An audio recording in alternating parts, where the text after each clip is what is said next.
Hey, Doug Turnbull from the 11 Alive traffic team and the Captain Herb Ballroom here, where you've seen me do the 5 to Go podcast in long form. And sometimes you see me upload clips that have shorter clips on little bites of sound from different people in traffic or NASCAR or wherever around Atlanta.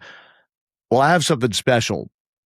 And this interview went so well that I just want to throw it up in the cloud here on YouTube in long form. And it's with the two of the 4 people that are in the musical group, the humorous novelty comedy musical group, the Gregory Brothers, Andrew and Evan Gregory. You'll see them here in just a moment. Andrew on the left, Gregory on the right, Andrew on the left and Evan on the right.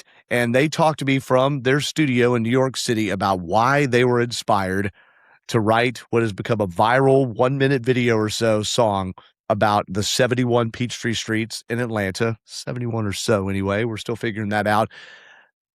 And also how they got there, all right, from the people they've gotten to work with to the other famous videos they've done.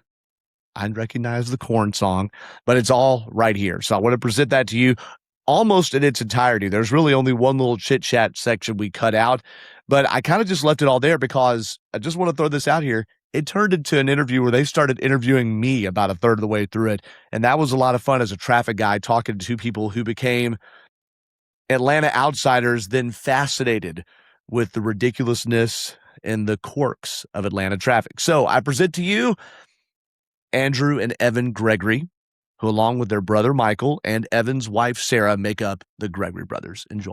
All right, this is cool. I love getting traffic nerdy. All right, but now I love a good parody too. In fact, when I was in middle school, I used to fancy Weird Al and write parodies of things. They were nowhere near as good or intricate as what the Gregory Brothers and company do. And a couple of them join us here. Andrew and Evan Gregory, thank you so much for making the time. And you know why I'm here is that something has crossed my timeline and been sent to me multiple times. And each person that sends it thinks they've sent me this genius thing that they've seen for the first time, or that I've seen for the first time. They are right that it's genius about the Peachtrees, but no, not the first time for me now. So first off, thank you so much for making the time. And I don't know who wants to go first, who first had the idea, but how did a parody group in New York end up writing about our famous Peachtree conundrum?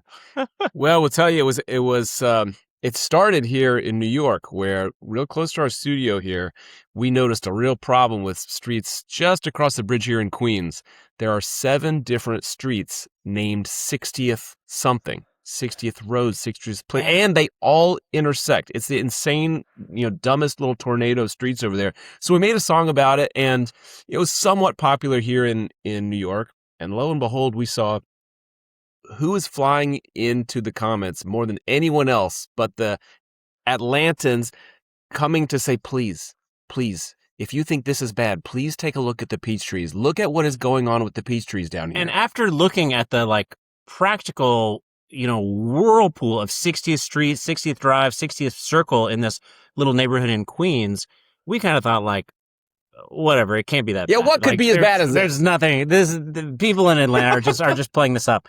And then we just, did a little research into the topic after we saw these comments just kept coming in.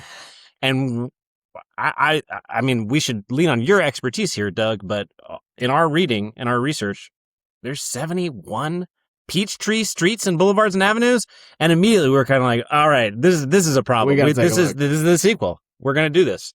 And yeah, there's so many and they each have a variation. It's not like it's similar to that 60th conundrum there that you had there at Queens.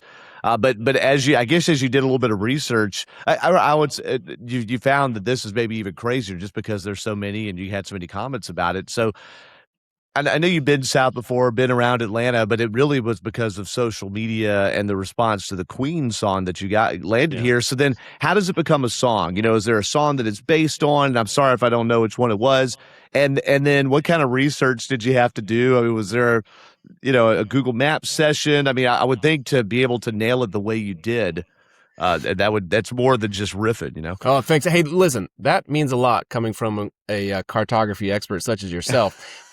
We're from Virginia. We lived in New York quite some time, but we do have a lot of friends that ended up in the Atlanta area. So there were a few phone calls to local experts, people we had connections to. But yeah, ultimately, you got to get on Google Maps. You got to zoom in real close on the street view. See, like, is it really true that West Peachtree Street Northwest is intersecting with itself down there downtown? I mean, and we then have Atlanta weird Magazine workdays. did a comprehensive right. article about this, about the ranking the top 40 out of 71 Peachtree streets. We have weird work days, though, when we're doing research, because we're like looking at Peachtree streets. We are scrolling around Google Maps. We're looking at like what's going to be funny on Google Street View, because we're using that a lot.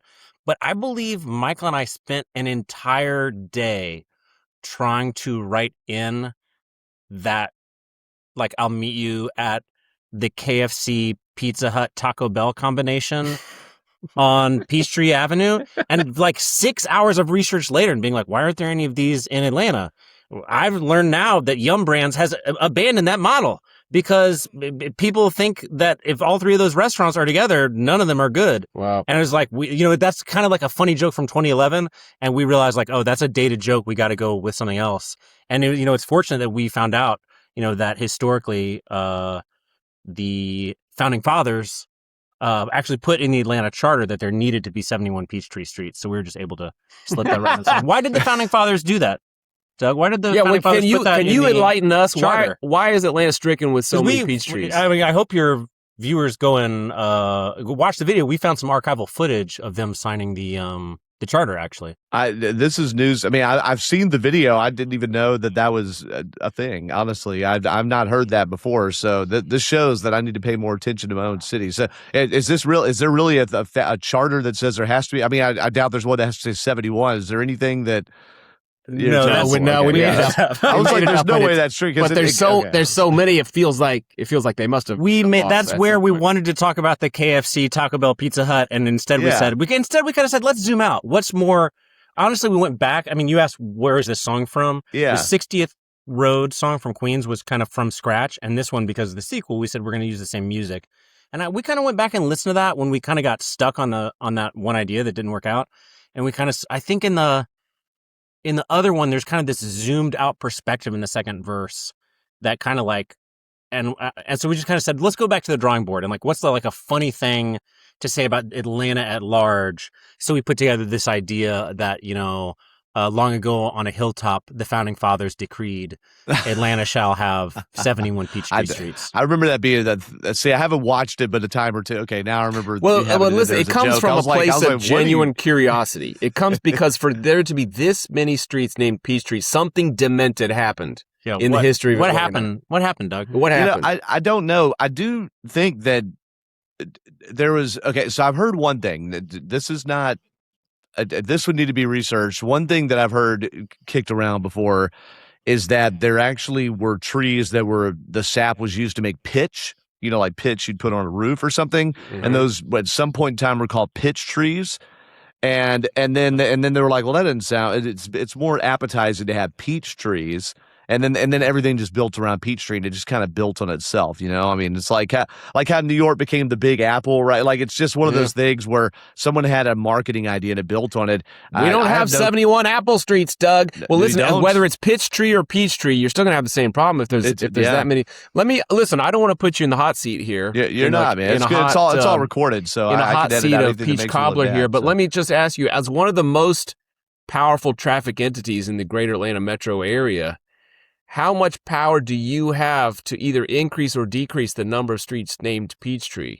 I don't think I have very much at all. I think that if anything, they would just keep adding to it, because when people have a lot of what they think is a good thing, that marketers only want more. How much of your job is devoted to trying to get people off the right Peachtree and onto the right Peachtree? Yeah, how many snafus do you see? Not because of traffic, honestly, not because of traffic, but because of the misunderstandings. Yeah. They're supposed to be on Boulevard. They ended up in Industrial Boulevard. So that's a great point. And I think earlier in my career, before people were just addicted to GPS, right? Which we all, I mean, even when I drive to work, I use it just to get an ETA.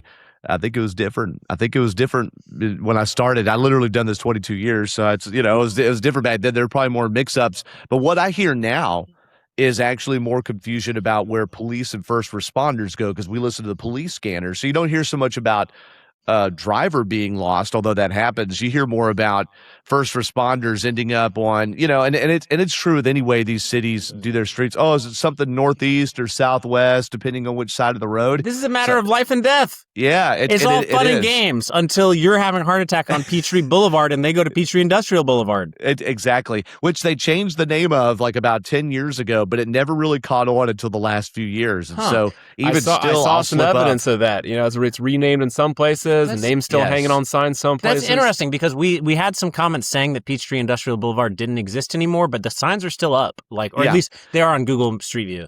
Welcome to Atlanta. Yeah, I got in an argument with somebody in our newsroom after contacting you guys, not about Peachtree, but about one word. It was mostly a friendly argument until I dropped an F-bomb, but it was whether a road was two names or one. It was Anvil Block Road, and I'm like, dude, I've been doing traffic forever. It's two words, and they go on Google Maps, and they don't pull up like Google Maps' error. They go to Google Earth and pull up a new road sign in Clayton County, which is part of Metro Atlanta, that says Anvil Block, one word, and I'm like, I don't know Wow. It's always been two words. So this is the kind of newsroom agreement. Dirt we came here to hear you dish. This is good stuff. We're sipping the tea. There's not even agreement when there's a single road name on how to spell it or if it's one word or two. So now we get into all these different Peachtrees. At least all the Peachtrees have something differentiating about them. There's a road, street, boulevard, place. West, north, south, east. I mean, but these are am I right? These are the main streets in Atlanta. Is that right? It depends. Some of them are main corridors. Yeah, I would say the ones that are main corridors, you don't get mixed up with the others. But I'm also too close to the fire. I think if you were coming here, so Andrew, I think the information I gave you on the phone yesterday, I live in Chamblee, which is a suburb. It's about 15 minutes northeast. I live off of Peachtree Road, or I live on a small street that is off of Peachtree Road, between Peachtree Road and Peachtree Boulevard. Okay. That is flanked to the east by New Peachtree Road. No. All right. Is there an old Peachtree Road? They're in a different county. Yes, there's an old Peachtree Road 20 minutes north of here. But hear this. That old Peachtree Road is different than a different old Peachtree Road that's in the same county that's further south of it that's a smaller road. This is so dirty, Doug. You want to get more confused. I did. So the Peachtree Road and Boulevard I just mentioned, they actually merge into each other 2 blocks south of my house. So I'm on this little Peachtree Road that's probably like the original one. Yeah. But then they're like, we need to build a much bigger one. We'll just call it Peachtree Industrial Boulevard. Now it's Peachtree Boulevard. But as soon as they merge together, it becomes Peachtree Road. I mean, I am just praying you don't have a medical emergency anytime soon, Doug, because there's no way the ambulance Some is of us are house. praying we have a medical emergency instead of having to remember that. So no, that's what I'll say is at first I was really putting out the song, it's like we're always looking for something to do. I was excited to put this song out, but I kind of was like, there's no way this song can catch on like the New York song caught on, because New York is just a larger city, right? The metro New York area is bigger than 20 million people, I think. There's people all over the country that lived here for 1 year, 5 years, or 10 years and remember it fondly. And I was kind of shocked that within an hour or two, I was like, oh, this song is going to be bigger than the New York song. Why? But when I thought about it, I mean, first of all, it's a banger. And, the dilemma of Peachtree Road just goes straight to the heart of man and woman. But also, I was like, you know what? The 60th Street thing in Queens is really just one little weird part of Queens, where this is the main roads in one of the biggest cities in America, Atlanta. This is as if Broadway Street was hitting Broadway Avenue, running parallel to Broadway Circle in Times Square, Manhattan. And millions of tourists were landing there, and we're just like, why are there 71 Broadways in Manhattan? Right. But there is, I think the closest thing that we have in Manhattan, I don't get to New York but every few years, but I was just there in March, is there'll be 42nd Avenue and 42nd Street or something, right? And they go different directions, I think is how, if I remember correctly. So to me, that's pretty confusing to me. At least all these Peachtrees have their own thing, sort of. I just explained to you the most confusing one, and just every county kind of in the metro area riffs off of that. But what's interesting is, you're right, is that Peachtree Street. So this Peachtree Road, remember we talked about Peachtree Industrial, which then changed names to Peachtree Boulevard because industrial's not chic sounding enough, right? Because it's 1991. I'm saying the word chic. All right, and then it turns into Peachtree Road, which was separate from it, then merges into it. Well, then that goes all the way into Buckhead, which is like the ritzy suburb right above Atlanta. And then after it spits out of Buckhead, it becomes Peachtree Street, and it's all the same road. Yeah. All right. And Peachtree Street's really like the famous, like where the Peachtree Road race is on Peachtree Road to Peachtree Street, if you've heard of the 10K that's run on July 4th. So that's where it's run, is like through Buckhead in Atlanta. The things I mentioned here in Chamblee, it's a little less confusing. But then you have parallel to Peachtree, West Peachtree Street, which it does run west of Peachtree Street, but it has a W in front of the name. So why in God's name are people running that far on July 4th in Atlanta? Put that on January 1st. Put that on the Groundhog Day or Valentine's Day. Put it in the winter. So they People do are have die. a polar Peachtree or a reverse Peachtree now that is run. I think it's a 10K that's run. It's either a 10K or a 5K, but the reverse one is run in the winter. So they do have that. But the July 4th one has been almost 60 years now. My wife ran it this year and has talked me into doing it next year. So I've done traffic for so many Peachtree Road races. This time, since it'll be on a Sunday, I think I'll be. You got to try it. You got to do it at least once. You should do the traffic from the race. Just get wired. I'm going to pitch that. Why not? Run it with a lavalier. Now, I have a question for you, Doug, which is, I assume that the traffic reporters of America, just all the big cities, maybe of the world, are in like a big group chat where you're just, maybe a Facebook group. There is a traffic reporters group, although I think there's mainly just one person that posts there that posts articles about traffic reporters. But there is a little bit of community. His name is Doug. But, I don't even communicate with a lot of other Atlanta traffic reporters. I'll be honest. We do a little bit, but But it would make what were you sense thinking? to me that you'd have a rivalry with your other competitors in Atlanta, but it would make sense to me also that you'd have a great camaraderie with the traffic reporters of Seattle and Atlanta and Dallas. What city has the third most insane street names? Are you familiar with what our third entry in the trilogy of should be? That's a good question. Confusing I don't street know. cinematic universe. Yeah. Is there like, Madison, Wisconsin, like they got a big problem with streets named after cheese type of thing, I was like, you got to go cheese there, don't you? He's going cheese. I don't know. That's a great question. I don't know. We all are biased to thinking our city is the craziest, which is probably why you heard from so many Atlantans. But there are, and I'm sure as you did your research, you looked up and saw there are a lot of memes about the Peachtree thing. It's not just like there was one Atlanta magazine article and then it got famous. Anybody that moves here that gets to the things you got to know about Atlanta, everything's named Peachtree. Like it's almost like we're used to it here. But I don't know about other cities. That's a good question. I'm trying to think about where I've went where it's super confusing. But I will say the thing that throws me off the most in other cities is it's obvious that roads that are numbered were numbered by engineers and not people that drive them. So there may be something for you here that's maybe not as funny as 60th Street or with Peachtrees, but think about interstates that are going north and west at the same time. Or I've literally seen one that's like, I think it's in North Carolina, and it's like, I'm making up the numbers, but it's like 24 north and 71 south at the same time. Yes, yeah. You know what I mean? The roads are on the same route for a while, but they give them two different route numbers. Yeah, Yes. Is 81 on top of 77 for a while Yes, in Virginia and North Carolina? Yep. Maybe so. But it's not even just that it's because we have like our main interstate through the heart of downtown that is honestly more infamous than Peachtree is 7585, the downtown connector. That's not that confusing, but there are places where literally the cardinal directions are the same road, but they don't make sense. They're like the opposite direction. And it's not even like you have an even numbered thing going east and odd numbered thing going north. It's like I've literally seen one where for a brief moment they kind of twist and it's north and south at the same time. Oh wow! So to me that makes actually way less sense than having a bunch of peach trees, but ours is pretty bad. Yeah. Okay. That's a good example. I have seen that where it took me a while to get one's coming there. from this way, one's coming the other way. They cross like this. It's something like that. And I mean, again, engineers did that. Like at some point, just like call it something else. I don't know. So in Aruba, the Peachtree Expressway.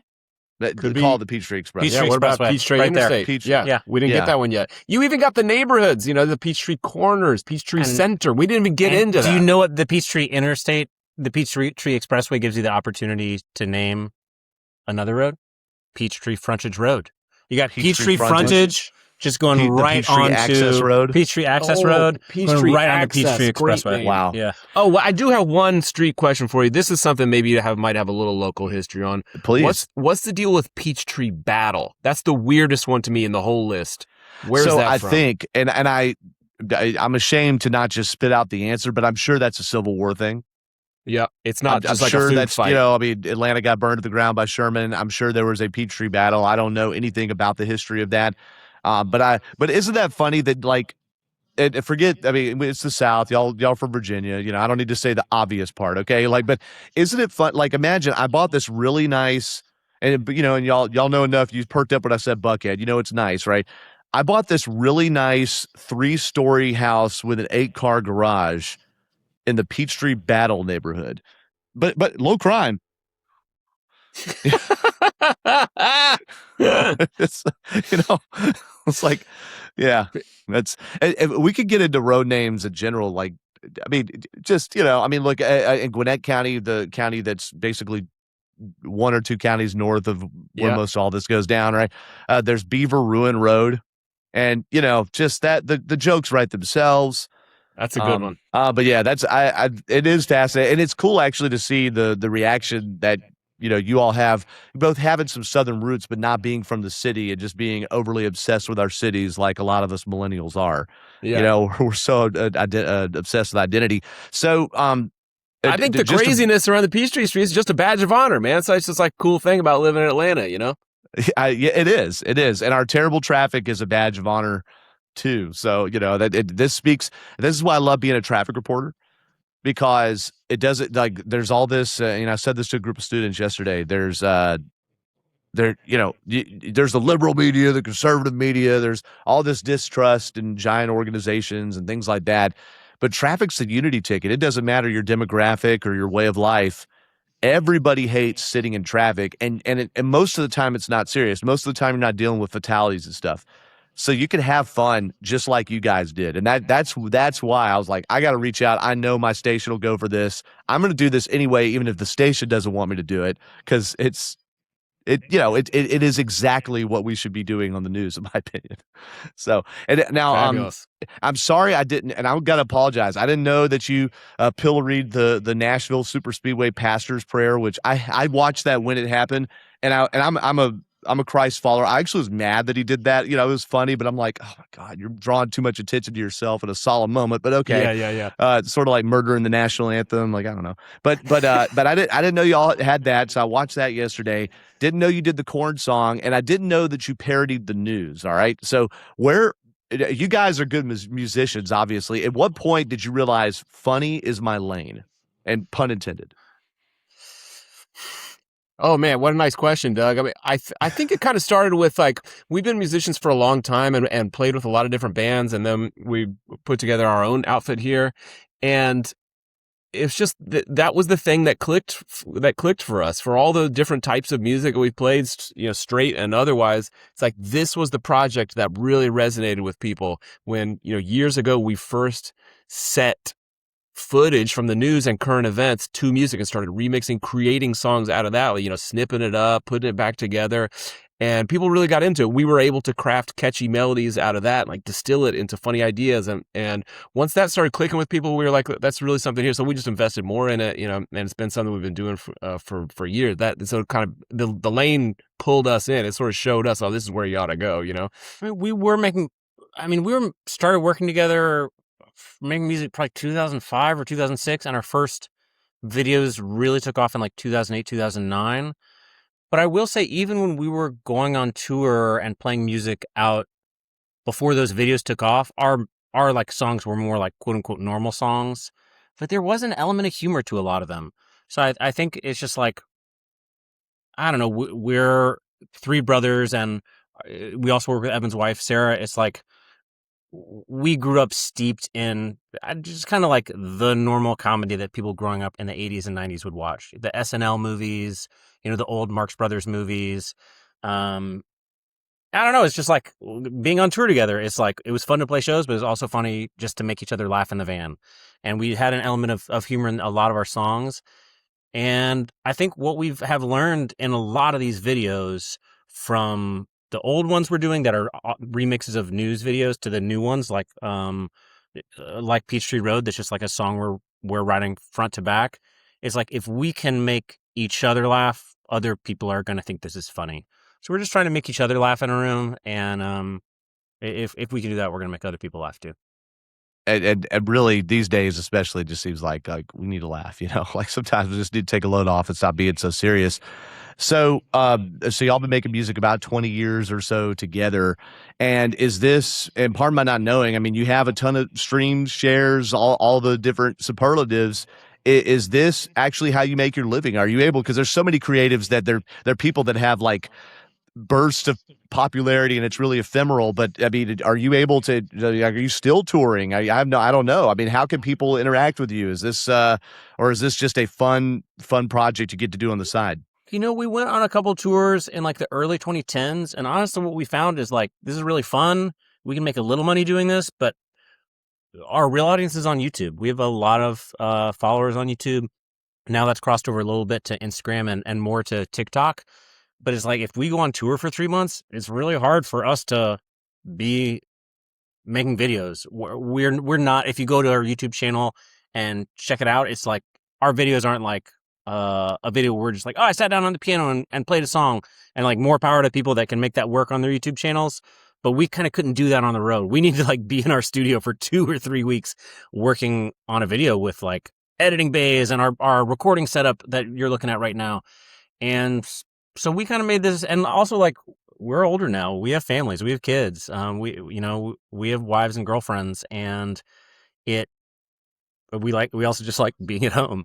So it makes more sense for us to like stay here and live our lives and make YouTube videos, make TikTok videos. But that's really worked out for us well on Spotify and YouTube, and it's a fun little life we've carved out for ourselves. This is the main gig. This is the only gig we have. It's a full-time job for us. It's me, Evan, Andrew, and our other brother, Michael. And the way it works is we publish videos under our own name, but then because we've been doing it for a long time, we just have tons of stuff out there that people have seen, and then they come to us. So other artists come to us and say, hey, would you produce my record?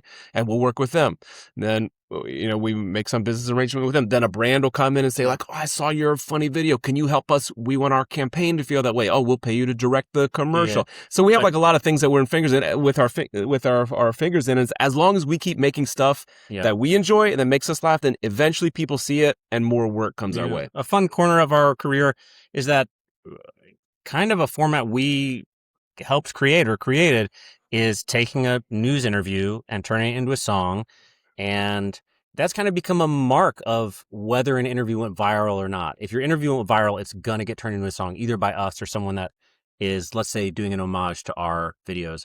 So we get a lot of inquiries from movies and TV shows that are like, oh, our character in our TV show has something go viral and we want there to be a remix. And we thought we could do it, but it turns out it's hard. Can we pay you guys to do it? And I think that's a really fun element of our career that we like, do a couple every year or two of just like, here's a fictional remix from a fictional interview to kind of as like a signifier in this fictional world that like, this went viral. That's so cool. And I believe you mentioned to me on the phone yesterday that there's a TV theme song from this. Yes, we worked on the theme song for Unbreakable Kimmy Schmidt, and that's a great example of like, they wanted this interview that's really based on one of the interviews we worked on to be the basis of their theme song. It's a totally scripted interview. And just they came to us and said, we think this is going to be better if you guys work on it because people know this sound as being the sound you guys make. That's so cool. And yeah, that was, I didn't watch the show, but I've definitely, it was around long enough to still be remembered with these days, with so much content being so like superfluous and everywhere. The fact that it's even remembered is big time. What is some of your inspiration then musically? Because frankly, like I see something like just by name without reading anything, and I think, oh, it's like a group of guys and a girl, and they're the something brothers. I think Mumford and Sons. I think it's sort of folksy. I was actually kind of expecting that in a way, but it's there's a lot of auto tune there, and of course it's funny. So sometimes to me that makes it harder to nail down a genre. So where did you get musical inspiration at some point, and who are you still drawing off of now? Well, you mentioned earlier, I mean, obviously like a demigod of comedy music in the world and in America is Weird Al Yankovic, who we absolutely grew up listening to. And frankly, like I was probably hearing I heard the Rye or the Kaiser before I knew that it was a parody of The Eye of the Tiger. And somehow that song was funny to me. because the way Weird Al pulls it off, even though I honestly did not know what rye bread or what a Kaiser roll was, I did not live in a world with delis. I, lived in a town of 15,000 people in Appalachian, Virginia. But what I will say you learn from Weird Al, or what you learn from watching like a Groucho Marx song in a Marx Brothers movie, that I think a lot of comedy musicians miss, or people that are starting comedy music, is that in my opinion, in our opinion, the more the song sounds serious, the funnier the song can be. Weird Al's instrumental tracks that he's doing from scratch are pitch perfect. His music director that he's worked with for his entire career is amazing. And so, we're not doing the same thing, because we're not doing a song-to-song parody where we're like recreating Thriller or recreating a Riding Dirty. But we are always listening to like, oh, let's go to the Spotify trending list this week.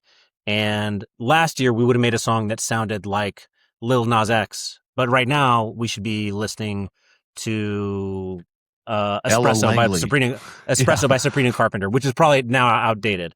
Yeah. And I think she's on the Maneater now, right? I think she's. Yeah. I don't know. I can't even sing those. I just hear words and phrases. And so we think a lot about what does like quote unquote serious music sound like, and if we can put our funny lyrics on top of a serious song, it's going to be funnier than if we're like, kind of doing a Spike Jonze thing for the Dr. Demento heads out there. Yes, yeah. So I didn't realize, and pardon my ignorance there, I didn't realize Spike Jonze was involved with Dr. Demento, or is that his alter ego or something, or is he? Well, an old Spike Jonze. You probably think there's a Spike Jonze who's working now as a movie director. Okay. There's also a Spike Jonze from like the 1930s. Yeah, from like the 40s and 50s, who's like the original. He's like the OG comedy music, like wacky guy, blah, blah, blah, blah, blah, blah, blah, honk, honk, honk, with like honking horns and stuff. I'll also say like we have had the pleasure of working a couple times with Weird Al now. I think.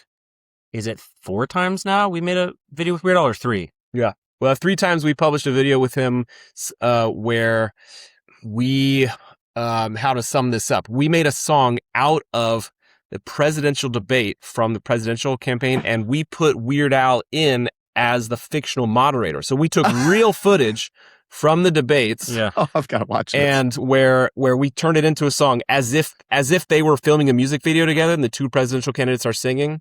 And then we took out the real moderator and put in Weird Al to moderate the debate. To make this even more twisted, this was published labeled as a documentary by the New York Times, which is just, I still don't honestly understand, but is awesome. Was that their version of a parody? Like what? No, I mean, they didn't call it a documentary. They called it an opinion documentary, opinion video. They're like artistically stretching the idea of what a documentary is. A documentary, Sure. if you are a documentarian, like has a much broader focus than like what you're seeing on PBS, and can be very artistic. And they were including our oeuvre in the op-doc category. But working with Weird Al was a dream, first of all, to like write for Weird Al and try to write in Weird Al's voice effectively. And then the third time we worked with him was actually the first time, because of COVID and some other scheduling issues, that we were able to be in the room with him in person. And I was actually so stressed about this that I kind of knew the questions weren't as good the third time we worked with him. We'd written like we worked too fast. Well, honestly, I think all 3 times we worked with him, we know he's only going to ask 3 or 4 questions, and you don't know what's going to be asked. We are writing questions that Weird Al, the moderator, is going to ask in advance, and you're writing 8 to 10. And then you came to the studio to record them, right? And you knew, right. Hey, you're only given this much, so you better shoot your shot. Well, basically. it's like we got a couple hours of Weird Al's time, and what I mean, Mr. Weird Al. Yeah. What I mean is that because we're shooting this in advance, we don't know what the questions are going to be at the debate. So, but we can guess, like, we're going to write a question about the Supreme Court. We're going to write a question about foreign policy. We're going to write one about the environment.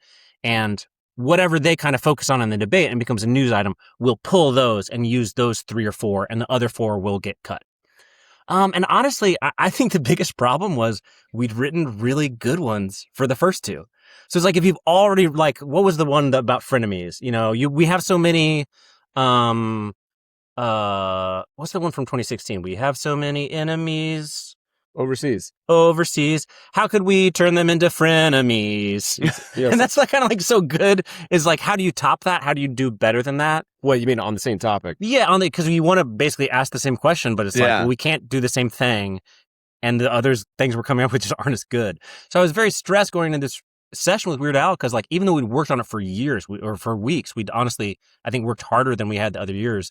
I kind of knew our questions weren't as good, and it was actually amazing that then what ended up happening was Weird Al basically was like, could we look at these for a little bit? Like the last couple of years, like I just went in and did them because I just thought they were perfect, but I just had a couple ideas. Would that be okay? And it was like for an hour, we got to see Weird Al work and like, how does Weird Al think and polish our kind of like, he's taking our ideas, our like B+ ideas and get them to a Weird Al A+. And that was really unique and fun. Yeah. They say That's that really you shouldn't meet your heroes, but if your hero is Weird Al, you should meet him because he's incredibly nice, very talented. That he comes off as that way. Like in anything I've ever seen him, he seems that way. I would like to. I wouldn't say he's my hero the same way as you guys because you're doing the same kind of thing. But I've always respected what he does. I would love to meet him. So you've worked with Weird Al. Have there been any other either comedians, musicians, or people of note that have given you your flowers, that they either they wanted to collaborate or they've just shared it or sent you a message way above some news reporter in Atlanta? Okay. I think there's only one worth mentioning because we're talking to someone from Atlanta. Okay. And that is, I believe in the year 2010, we were able to work. This is when now we call our series Songify the News. But in that moment, we're calling it Auto-Tune the News. Auto-Tune was on the tip of everyone's tongue, especially T-Pain. A man named T-Pain. Oh, it was T-Pain. And T-Pain appeared in one of our videos. Yeah. T-Pain is in one of our videos. He did a guest spot. And he sent us his audio. And we emailed his management or him. I can't remember. And we were like, do you want us to send this back to you and like have your like auto-tune it on your end? And they were like, no. We trust you guys to auto-tune T-Pain. And in 2010, to be told, we've listened to your music and you're good enough at auto-tuning to auto-tune T-Pain. No higher compliment. It's like that for us was a real. We've peaked. There's nothing better than that, really. Oh my gosh, how do you follow that up? That's incredible. No. That's incredible. That's really cool that you've had all these opportunities, and to think, I'm sure at the time, and you ask any celebrity, major athlete, someone that's quote made it, so to speak, and I think in your space, in viral videos and music, that you have what a lot of people would strive for, getting to do those things. If you look back to 2005 and 2006, and maybe you were just messing around and scrapping this stuff together, would you ever think that just 4 or 5 years later, you're auto-tuning T-Pain? No, definitely not. No, could not have conceived of this when we first started kicking around. And as we meet younger people, like as we meet, we've been doing this approaching 20 years, as we meet younger creators that we love working with, like many of the people in the guys in the Peachtree video, they're like young New York comedians that we wanted to collaborate with, and we just had them in and kind of riffed around. We talked to some of those people, and they're like, "Yep, this is what I knew I wanted to do when I was 10 years old," and it's like, we didn't know we wanted to do this when we were 10 years old because YouTube was not invented yet. And so we like truly could not imagine the world we're living in and the life we have, it's pretty special what we have. That really is special.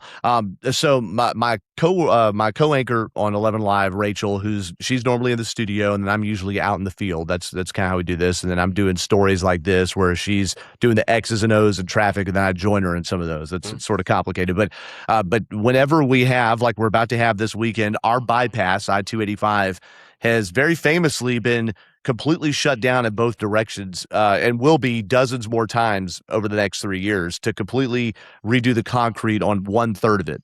All right. So she and I just decided, hey, we're going to do so. Let's do a funny video about it. And I was like, hey, let's like be funny. Let's we're not, like, everybody's got all the serious. Let's do funny. And it started with an idea of, putting my face on the green screen, and then she could use a telestrator, or we both use a telestrator and draw on it, but we didn't know how to do that.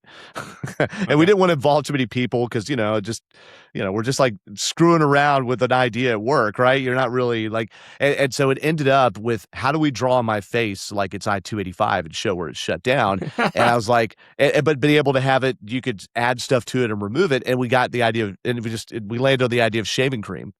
Okay. And so we just made a one-cut video, again, not anything edited in, 30 seconds Rachel being deadpan serious, and I'm just standing there with my hands behind my back, and she paints out the whole thing in shaving cream and the alternate routes and the whole deal.